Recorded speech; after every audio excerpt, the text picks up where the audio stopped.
but my degree is just 6 months, and they're like, just finish off your degree and then we will find someone for you. Before I start answering your particular question, what if all these roses, garments and ornaments just a cover up for fear? There is something happening culturally in this country, something very, very vicious. They say, there is great dignity in household work. Yes, I understand there's great. Let the men do it. Why do the men want to be deprived of dignity? Listen, lady, this ugly world, this world understands only the language of power. Women die a very early death internally. A lot of women hate me from their guts. If they find me, they'll slash my throat. Extremely visceral hatred. You know why they hate me? The fact is, every 15-year-old needs to listen to this.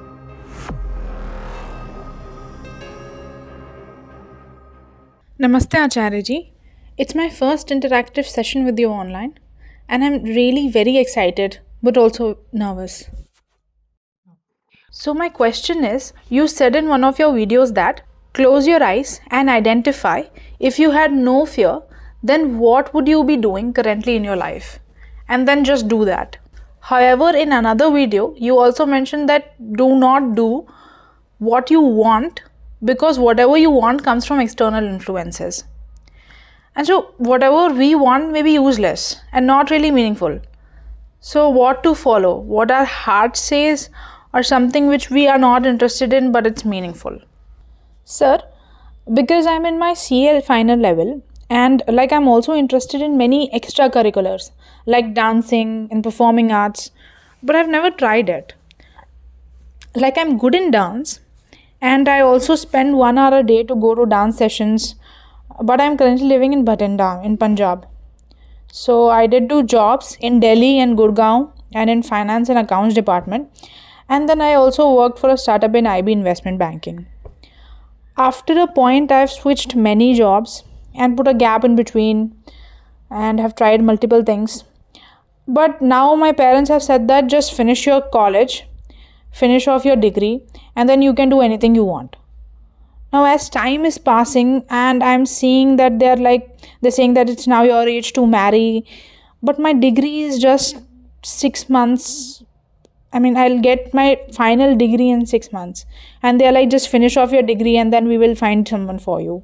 So there are many things which I want to explore for myself, but I'm very, very confused what to do.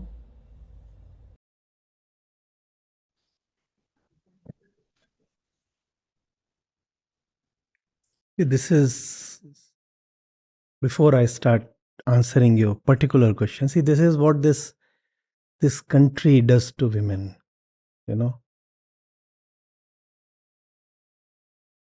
The woman counts her days. She says, let me do whatever can be done of life before marriage. Because after marriage, all this exploration and discovery and adventure will anyway come to an end. Makes me sad, also makes me angry, depends on the mood. Anyway. Men don't feel that way.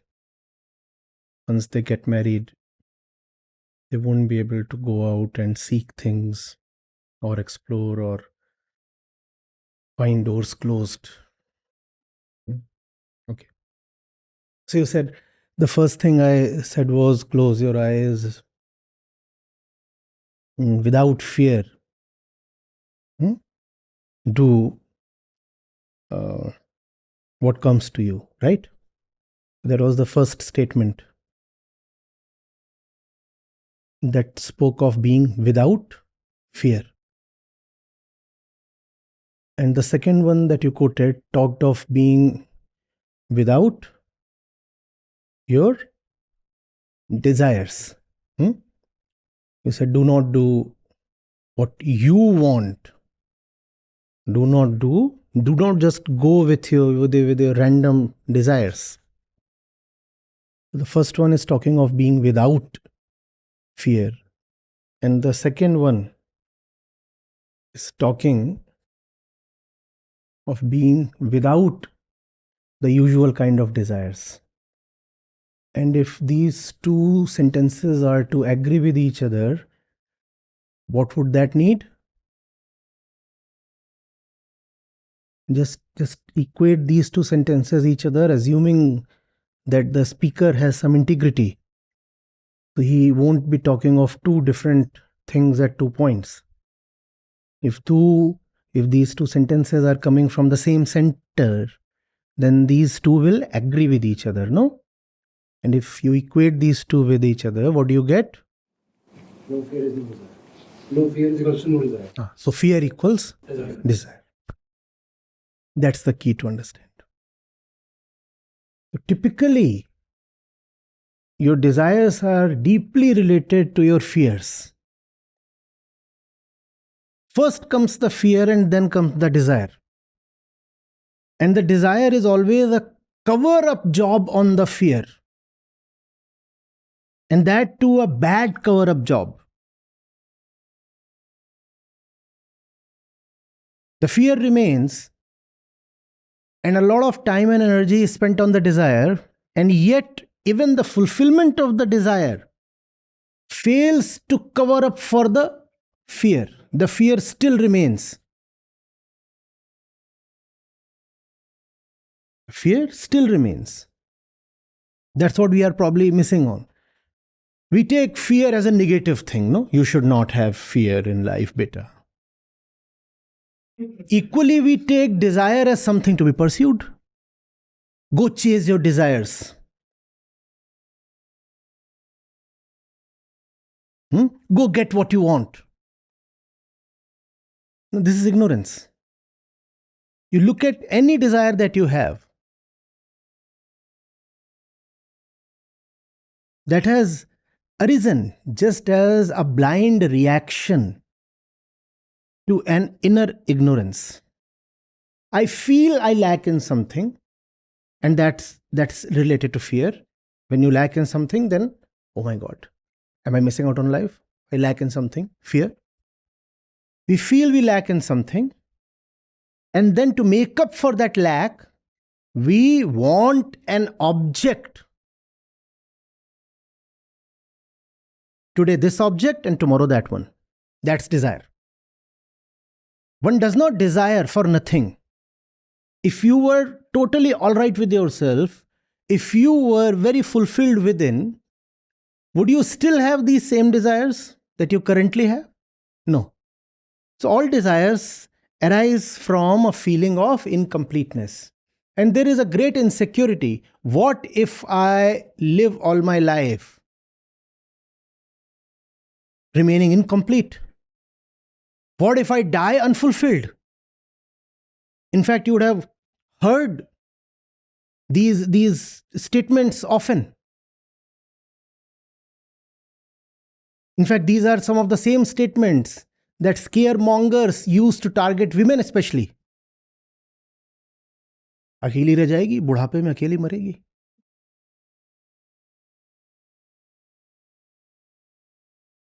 No? The more you hear such warnings, the more you covet a darling husband. Even though you know what that fellow is probably going to bring to your life.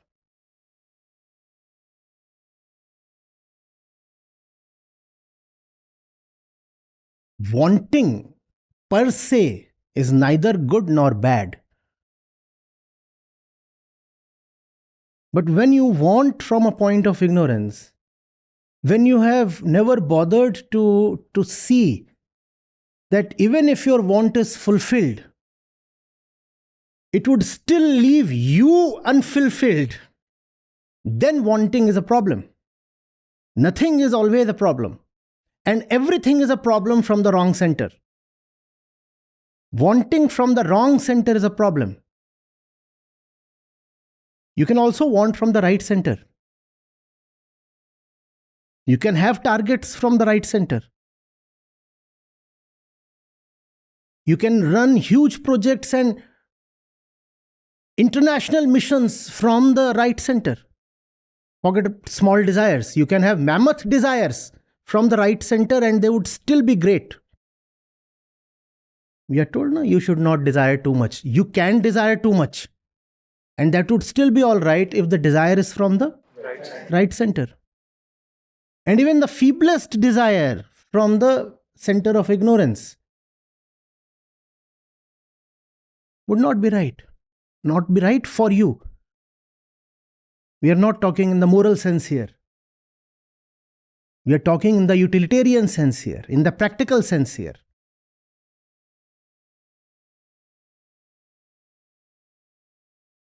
Getting it?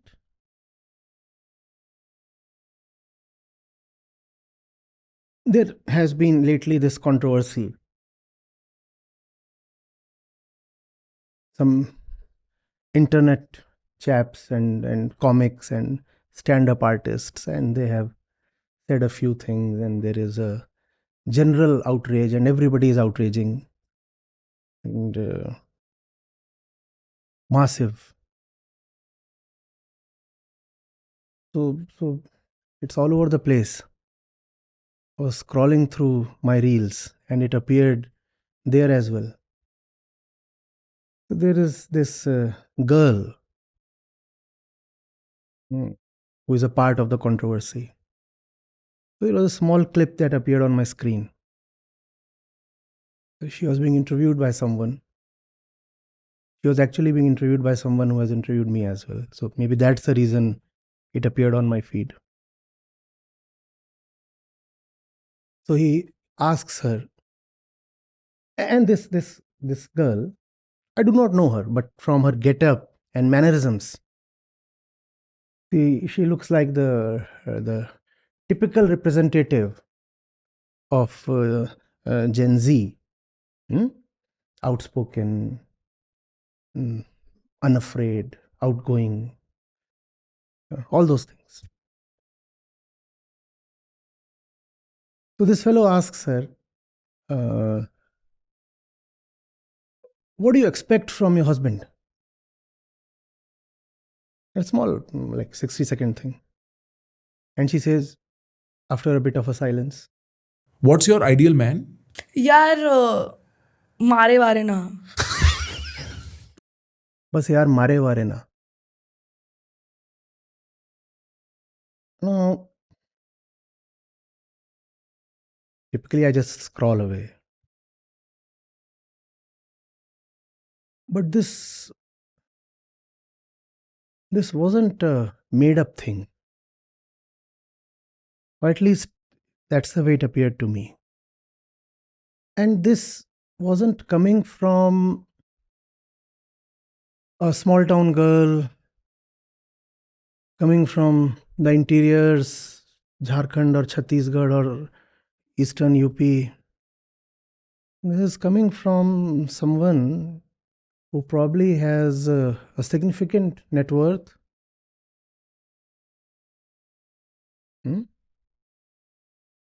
A passport carries stamps of at least 10-20 countries she has traveled to.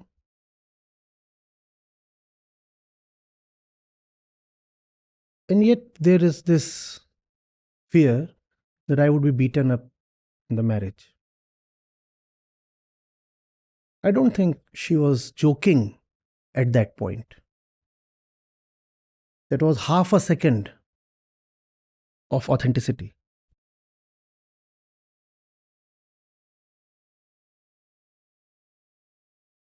I shudder to think, what if all these roses and garments and ornaments just a cover up for fear? It's the wedding season, right? The sky is pink. And still, another moment, another place, another day, the same person or somebody else like her, would be so desirous of getting into a relationship without ever bothering to inquire why. What is it within me that impels me in such a direction?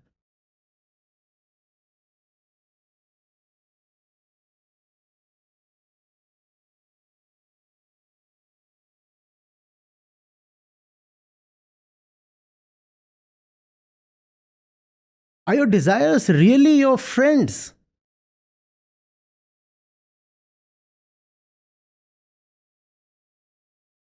Have you seen where your desires come from?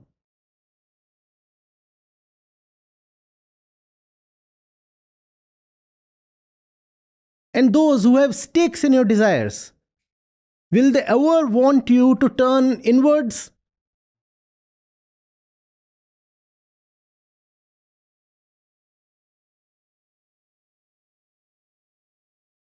There is just fear within. Especially as a woman, if you will look into your heart, that's what you will find. Not love. The heart for a woman is hardly a symbol of love.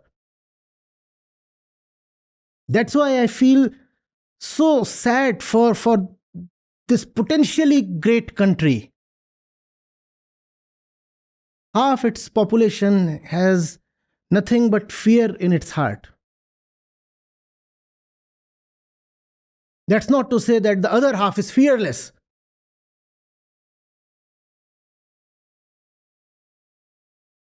And from that fear, you can keep taking all kinds of decisions to get into a relationship, to not to get into a relationship, to take up a job, to quit from a job, to have a baby, to not have a baby,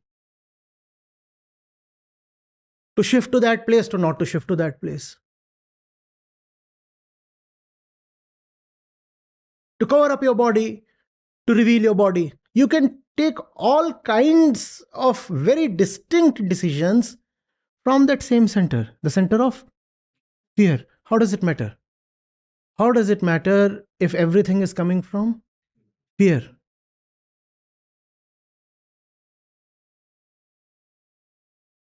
Somebody is scared, I would be beaten up. She decides not to marry. Somebody is scared, I would be left alone. She decides to marry. How does it matter? How is it any different? And what would be the quality of relationship? I beg to ask. So you're a man. A woman marries you because she is afraid of being lonely. As a man, should you accept that relationship?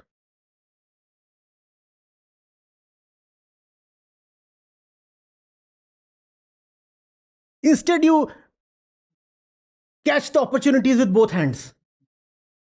You want to make her feel even more lonely so that she runs to you even faster.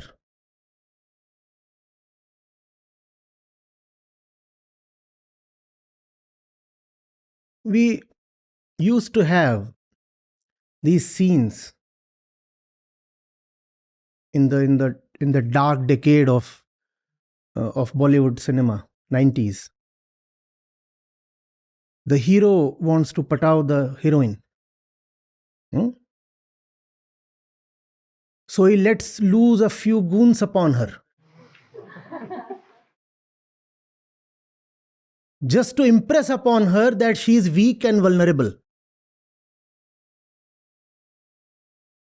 And these goons are obviously buddies of the hero himself. And just when they are about to overpower her, he jumps from some goddamn branch of a tree and takes 4 of them down.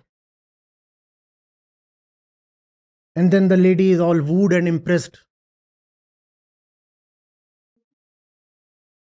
Find that cute? You're coercing someone to come to you by inducing fear in that person. That's continuously happening even today. Maybe in not as gross a form, but still happening. There may be external goons were needed to forcefully make her admit that she is weak. Today you have internal goons, but there is just so much around to make her feel weak. And from that weakness, all kinds of decisions are being taken. And no decision, I repeat, is necessarily right or wrong. You obviously can take the decision to be married, and the decision can be wonderful, provided it is coming from the right center. But is the right center active at all in the first place? It cannot be selectively activated for the purpose of marriage. Or can it be? Everything about your life is coming from the wrong center. And just for one purpose, you say, this is the love of my heart. How come nothing else is coming from your heart in your life?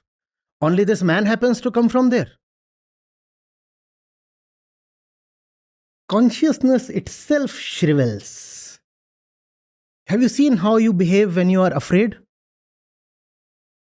See a turtle when it's afraid? What does it do? It shrinks into itself. It covers itself up with its armor.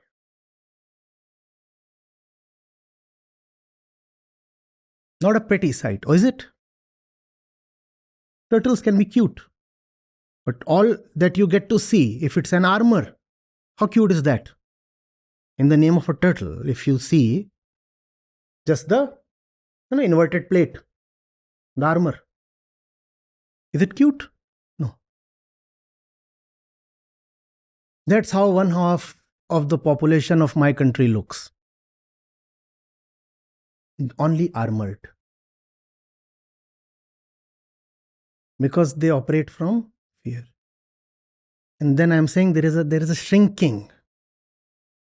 Whereas the nature of consciousness is to expand.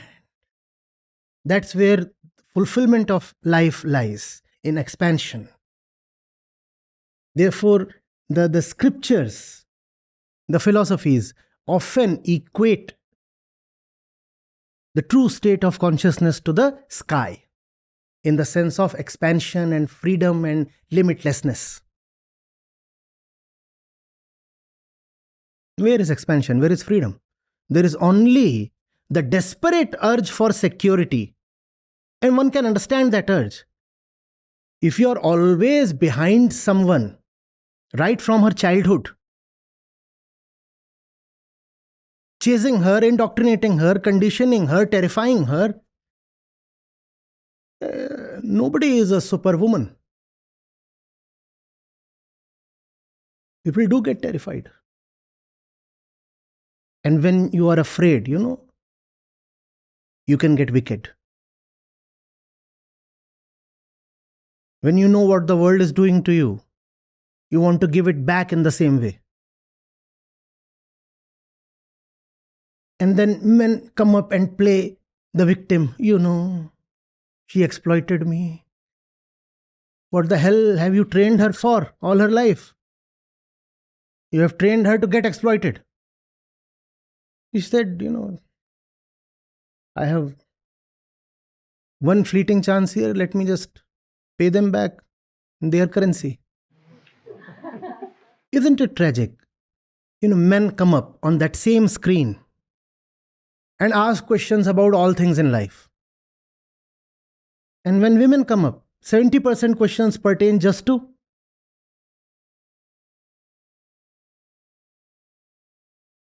you have left her with just this.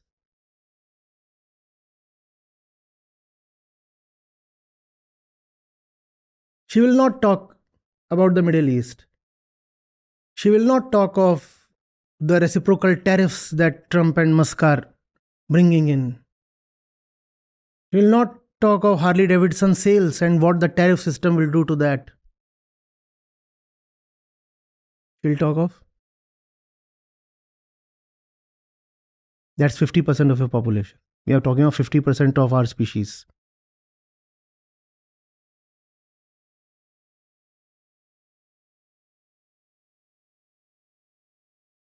And I'm saying you starve the woman and you've starved the man as well. Because man does require the woman as company. And if you have a person, you have yourself weakened and sickened and terrified and reduced. What will the company of that person do to you? Please tell me.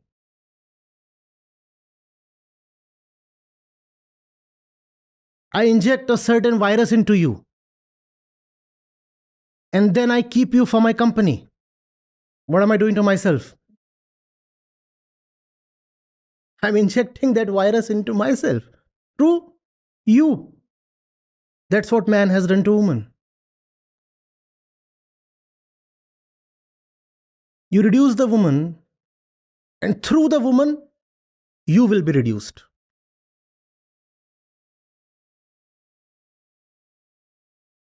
I'm sure this was not the direction you wanted my response to take.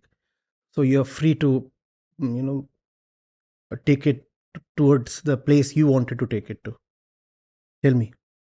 Sir, actually, currently I want to finish off my few papers left and then I want to explore other things. But in my house, the environment that is being created is like they'll randomly start talking about, like, my mother has already told her sister to look for somebody and she regularly updates me about this boy, and I have never seen the picture of this boy. Also, like, I'm not even interested in it.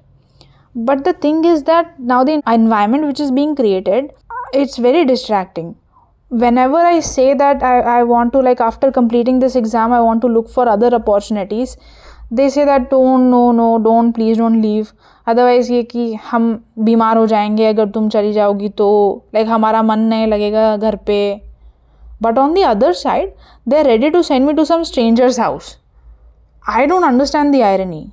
So this is going on. So I'm not understanding that I have to finish my degree within 6 months, or should I, like, change my environment and look for some other opportunities outside? I don't want to be distracted in these things. I want to focus on other important things right now. See, the foundation does not want to be sued by your parents. First thing. But still, I'll drop you hints strong enough. Sir, whatever you want to say, you can say. I'm not. It is well known that I speak in a very measured way, no? Express myself very modestly, so.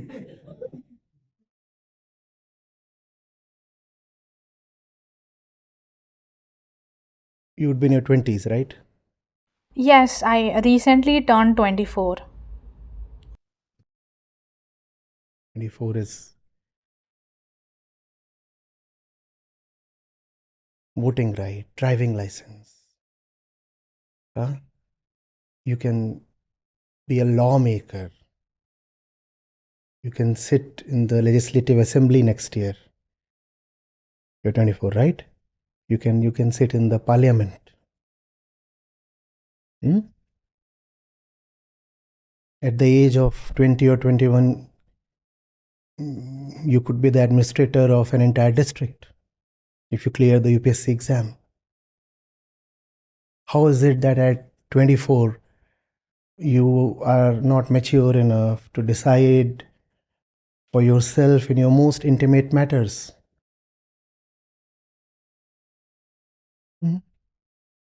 You can be a pilot responsible for the lives of hundreds of people every flight. If you can be trusted with the lives of hundreds of people every hour, how can you not be trusted with your own life?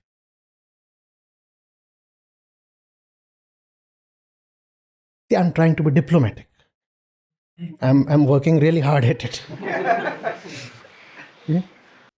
It's not like that. Like, in some sense, they are open-minded. Also, like, they have been very supportive of my career as well. Like, in initial days, when I was, like, at the age of 20, I started working. I shifted to another city and they were very supportive. But then when I changed few jobs and I was, like, not knowing in which field I have to work for a very long time, so they thought that now my age is 24 and they think that she might not really be very, very serious about anything. They think that marriage is the only way. But it's not like that. It's just, I'm just exploring and finding what I have to do. Like, they want everything to go perfect or at the right age. So they have some deadline set. I don't understand that. I don't understand, is it a problem within me that I'm not able to achieve those things in a very early age? Or it's something else?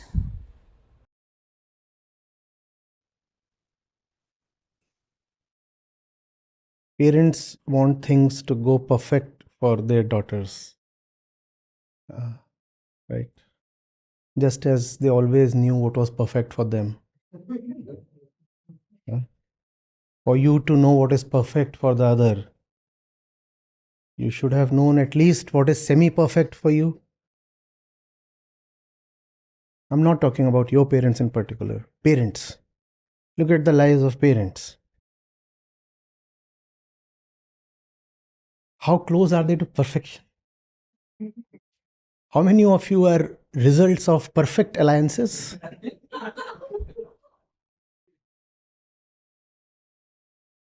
Do we know what perfection means?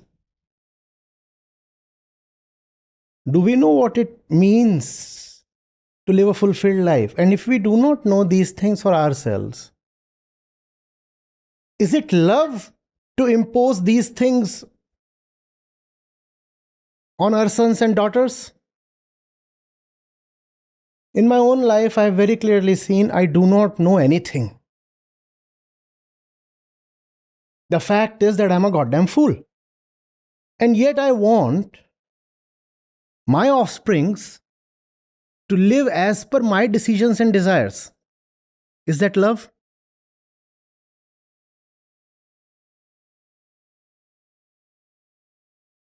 But I was trying to be diplomatic.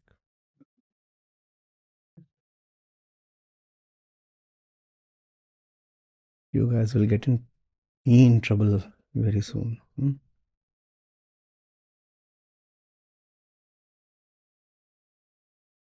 Answer, sir. It's not You're like 24, that. right? Today you are asking me these questions.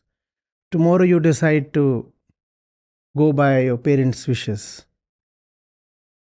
Next year you are a mama. That's possible. That happens in this country. Will you be a perfect mom?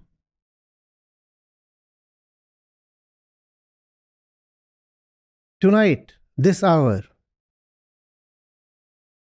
we are mired in confusion. We do not know. Out of this confusion, some random decision gets taken. Very coincidentally, very ignorantly, very randomly. From that decision, you get a baby. And then you want all the perfect things for your baby. Is that realistic? Have we, first of all, bothered to shape our own lives in any way that resembles perfection? Then how will we be perfect as parents? And why must the wishes of parents be taken with such seriousness?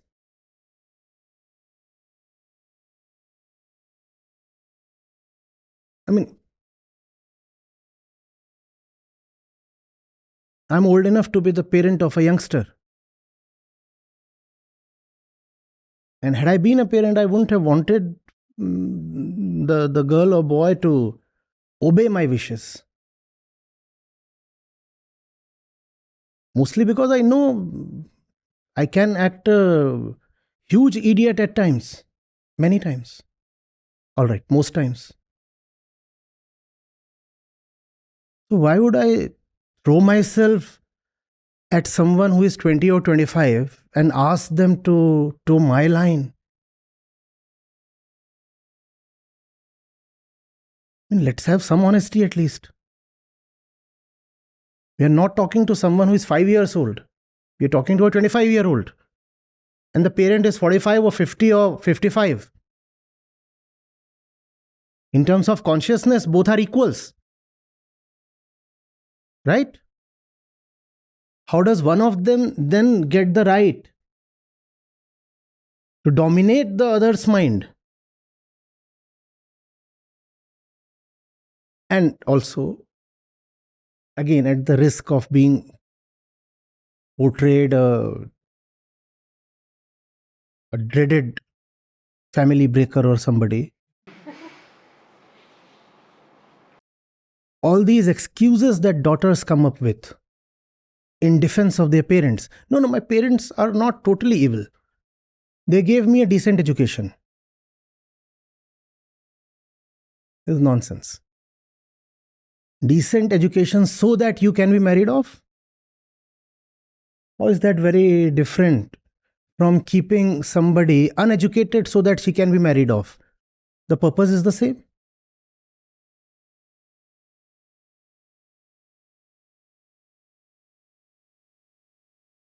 Of what use is education when the FLPR in the country is continuously declining? And women are more educated today than they ever were. More educated and yet dropping out of jobs. Why? Because the first priority is the wedding and the man and the baby. That's how the parents have indoctrinated them. What is the point of education? Just so that the CV looks good?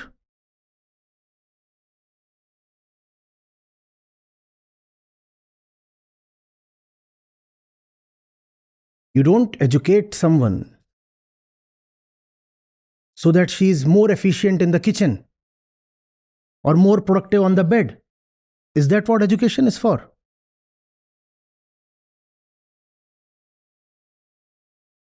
If all these years of education are going to be ultimately eaten up by household chores, what have parents educated their daughter for?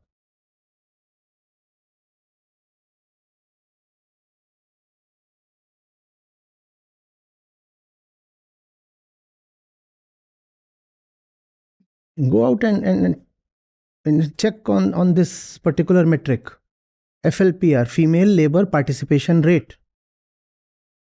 There is something happening culturally in this country, something very, very vicious.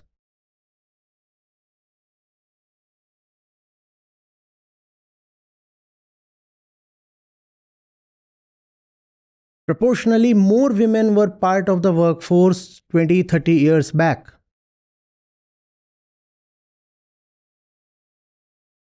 The cultural environment is degrading in a direction that is discouraging, probably even forbidding or threatening women away from the workforce, the workplace. And you say, I'm DU English honors. What's the point? What's the point? And I respect the household jobs. But you also know that had the household jobs been of paramount importance, the men would have taken them. And it does not take a genius to figure out the total financial value, monetizable value of all the household jobs that you do. You can add that up and see what it comes to. Is that what you got educated for?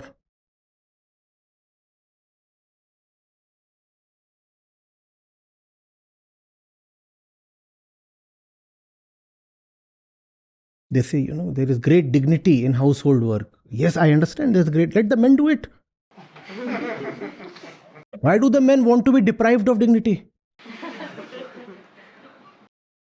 Then their final vulgar argument is, then will the men give birth and breastfeed? This is what the argument ultimately comes to. I'm just trying to be diplomatic, holding myself back. Sir, like I also love traveling a lot. So recently, I shared that I want to travel to from Kashmir to Kanyakumari, and I have decided everything, like which buses I have to take, from where I have to travel, everything. And I want to do a solo trip first time. So my parents were very shocked, and my father said that first talk to Tauji, and if he approves, then you can go. Then we will see. So I was very angry on that. I also discovered like what Tauji has to do with this. If I have to go on a solo trip, I understand like it's a joint family and everything, and it's a Banya family and everybody gets married till 25. So my brother, who is like 1 year older, he has already got married. Now everybody is just looking at me. अगली बार दिव्या किया है, दिव्या किया है. So every time they have the same thing. Like whenever I visit them, अगली बार तो तुम्हारी ही है. So in this environment, I'm thinking that in March when my exams will get over, then I will see if whatever I have in my hand. I'm just not thinking about it currently. Listen, lady, this ugly world, this world understands only the language of power. Huh? Your Tauji, he might be 60 or whatever. But if there is a 25-year-old with enough financial heft, your Tauji will bow down.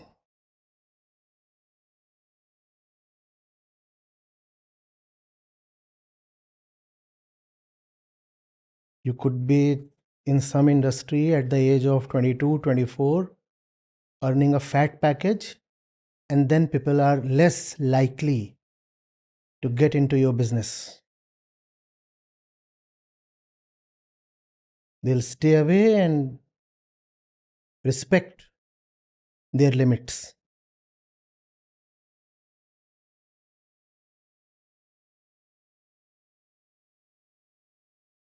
You could be an IAS at 21 and you can have 50-year-olds reporting to you. And all those 50-year-olds will be somebody's Taujis and Pupajis and Mamajis and Papajis.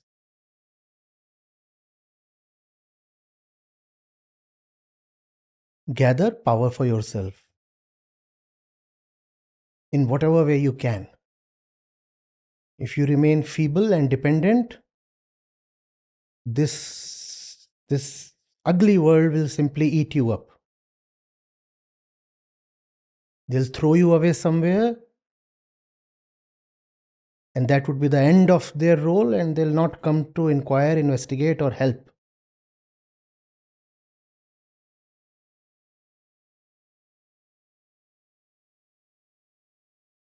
Keep everything else off your mind. Build yourself up and gather strength. This is a very loveless world. It knows only the language of power.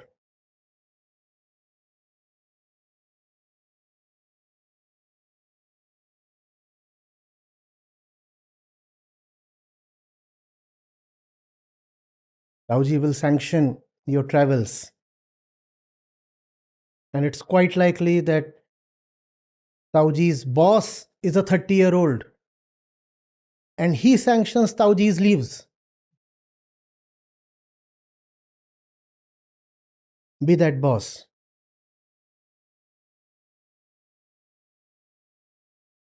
Attain a similar position.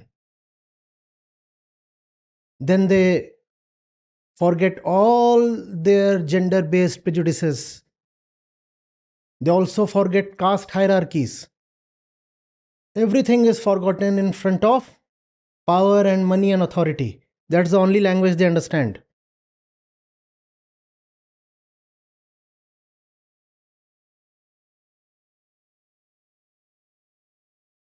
Forget that you are a baniya or anything. A woman has no caste. She only has a body.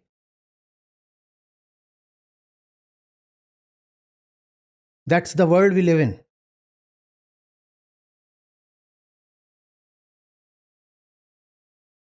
To the world, you are a womb. What, they want you to get married so that you can play little cute games with the man? What else is marriage? Go procreate. Get us a few toys to play with. In the name of furthering the clan. If you are well educated, use your education for your empowerment. And that power will give you the leverage to live life on your own terms.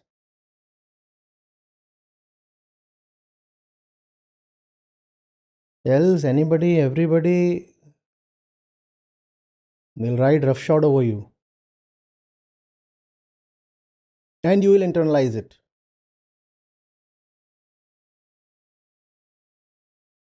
One resists only to the point. There is a point in resisting. No? And after that point, what do? You succumb, you surrender. You give in to the situation. You start pretending as if you are in the situation by choice.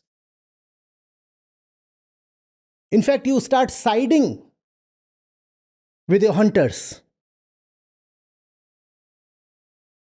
You start acting as if your oppressors are your well-wishers. Because you know very well there is no point resisting anymore. You flip sides. Let that not happen to you. Women die a very early death internally. After that, they are just machines of flesh. Eating, reproducing, entertaining and getting entertained, talking gibberish, and spewing venom on anyone who dares to show them the mirror. At 24, you're talking to me and you are ready to at least lend an ear to what I'm saying. It's possible at 34 you hate me. It's possible at 34 you say, this man is evil. Avoid him at all cost. Because at 34, it is very possible that you will be very, very deeply invested in this same traditional system. You will be so deeply invested, you will know there is no way out. So you will want to pretend as if you have willingly chosen to be in that system.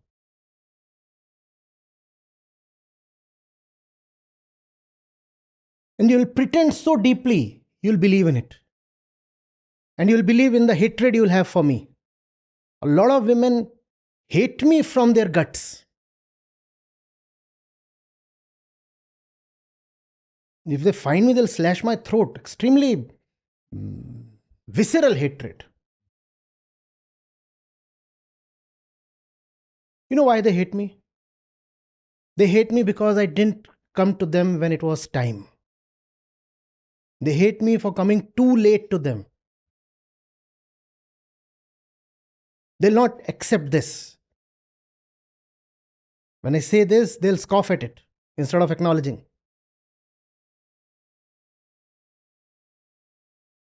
The fact is, every 15-year-old needs to listen to this. Or else it will be too late. I was supposed to be diplomatic. You will get me in jail sooner than later. Yeah, that's all. Thank you so much, sir. Thank you.